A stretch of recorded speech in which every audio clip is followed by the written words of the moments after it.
Sahabat, kita akan merenungkan sebuah topik berjudul menabur bibit yang baik. Sahabatku, baru-baru ini ada seorang pemain sinetron dan seorang model yang masih muda, belia dan cantik dijadikan tersangka dan ditahan karena perbuatannya melanggar hukum. Artis itu terjerat masalah prostitusi online. Dengan pekerjaannya sebagai pelacur, ia bisa mengumpulkan banyak uang dan hidup penuh dengan kesenangan dan kenikmatan. Tetapi ketika ia harus mendekam di penjara, ia harus tidur di tempat tidur yang seadanya dan makan nasi cadong. Nasi cadong adalah nasi yang dibagikan kepada para tahanan sebagai jatah makan. Isi nasi cadong adalah nasi dengan berbagai lauk atau sayur sederhana, misalnya ikan asin, tempe, tahu, sayur, dan kacang-kacangan. Kadang-kadang nasi cadong juga cukup lumayan enak karena ada ikan lele atau telur, atau olahan daging dan ditambah dengan buah pisang. Bagi orang-orang sederhana seperti saya, nasi cadong sudah cukup enak. Tetapi artis itu tidak bisa makan nasi cadong dan dia tidak mau makan. Karena tidak ada hidangan lain selain nasi cadong, maka artis itu putus asa dan kecewa dan ingin bunuh diri. Keadaan tahanan yang jauh dari kemewahan itu membuat artis itu tidak bahagia dan putus asa. Sahabat, apa yang dilakukan artis itu memang melanggar hukum, dan sebagai akibatnya ia harus hidup di penjara dengan kamar yang sempit dan makan nasi cadong. Mau tidak mau ia harus menerima akibat dari perbuatannya. Kita tahu perbuatan yang melanggar hukum tentu akan menuai hal-hal buruk atau hal-hal yang tidak menyenangkan. Dengan kata lain, bila yang kita taburkan bibit yang tidak baik, maka kita akan menuai hasil yang tidak baik juga.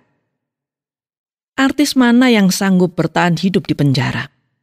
Tentu tidak ada, bukan? Tetapi bila seorang artis menabur bibit yang baik, tentu ia tidak akan mendekam di penjara. Apapun yang kita tabur, tentu kita akan menuai hasilnya. Sahabat, kita harus ingat bahwa jika kita menaburkan perbuatan jahat, tentu kita akan menuai hukuman. Dan hukuman tentu akan menyusahkan hidup kita, bukan? Sebaliknya, jika kita menaburkan perbuatan baik, tentu kita akan menuai kebaikan. Lalu mengapa orang memilih untuk menabur perbuatan yang salah atau perbuatan yang melanggar hukum? Bisa saja orang ingin mendapatkan keuntungan dengan mudah dalam waktu yang singkat. Atau bisa saja orang ingin populer dengan cara yang mudah dan cepat pula. Atau bisa saja ia memang tidak tahu perbuatan yang benar, karena ia tidak memiliki tuntunan hidup. Banyak orang tidak tahu apa yang telah ditaburkannya itu sesuatu yang salah dan melanggar hukum. Tetapi memang banyak orang juga tahu mana yang salah dan mana yang benar. Tetapi ia memilih yang salah karena bertujuan untuk menguntungkan diri sendiri. Dan biasanya orang yang melakukan perbuatan yang melanggar hukum berharap tidak ketahuan dan tidak tertangkap, sehingga ia akan merasa aman untuk melakukan perbuatan salahnya secara terus-menerus. Sahabat, kita tentu akan menuai apa yang kita tabur. Kita juga tahu pasti apa yang akan kita tuai jika kita menabur bibit yang tidak baik. Kita juga tahu apa yang akan kita tuai jika kita menaburkan bibit yang baik dalam hidup ini. Sahabat, kita memang dipanggil bukan untuk melakukan kesalahan atau kejahatan. Kita dipanggil untuk melakukan kebaikan di sepanjang hidup kita. Tuhan Yesus bersabda, "Kamu adalah garam dunia." Kata-kata Yesus ini bisa kita baca pada Injil Matius pasal 5 ayat 13. Kemudian selanjutnya pada ayat 14 Tuhan Yesus juga mengatakan, "Kamu adalah terang dunia." Jadi kita adalah garam dan terang dunia. Dua kata ini menyiratkan bahwa hidup kita harus berguna dan bermanfaat bagi orang lain, seperti garam dan terang, berguna bagi semua orang. Kita tahu garam memberikan manfaat bagi hidup manusia, begitu juga terang. Kita akan bermanfaat bagi kehidupan manusia lainnya bila kita melakukan kebaikan bagi sesama kita. Lalu bagaimana kita sesungguhnya bisa menjadi garam dan bisa menjadi terang dunia ini? Sahabat, untuk menjadi garam dan terang dunia, kita harus memiliki kebenaran. Dan kebenaran itu hanya ada dalam Tuhan Yesus Kristus. Dalam kitab Injil Yohanes pasal 14 ayat 6, Tuhan Yesus mengatakan, "Akulah jalan dan kebenaran dan hidup." Jadi bila kita percaya kepada Tuhan Yesus dan melakukan semua yang diperintahkannya, maka kita akan hidup dalam kebenaran. Bila hidup kita dalam kebenaran, maka hidup kita akan selalu menaburkan yang baik dan benar. Bila hidup kita selalu menaburkan benih yang baik atau perbuatan kebaikan, maka hidup kita akan bermanfaat bagi orang lain.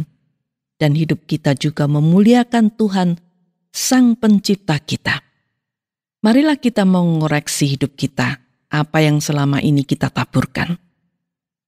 Bila yang kita taburkan selama ini bertentangan dengan keinginan Tuhan, ketahuilah bahwa kita masih memiliki kesempatan untuk menabur benih yang baik di dunia ini.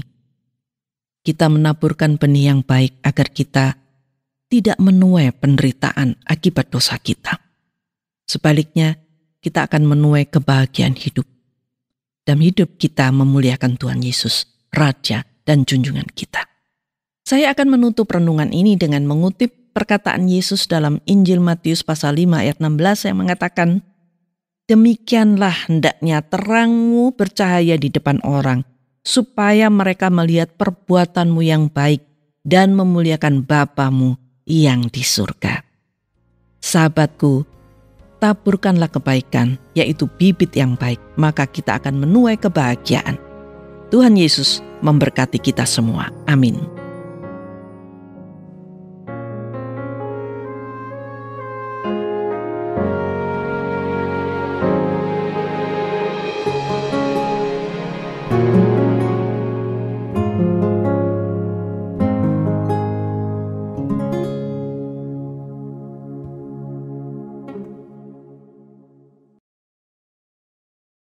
Terima kasih Anda sudah mengikuti program kami. Jika Anda diberkati, jangan lupa like, komen, dan share supaya Anda tidak ketinggalan setiap program terbaru kami.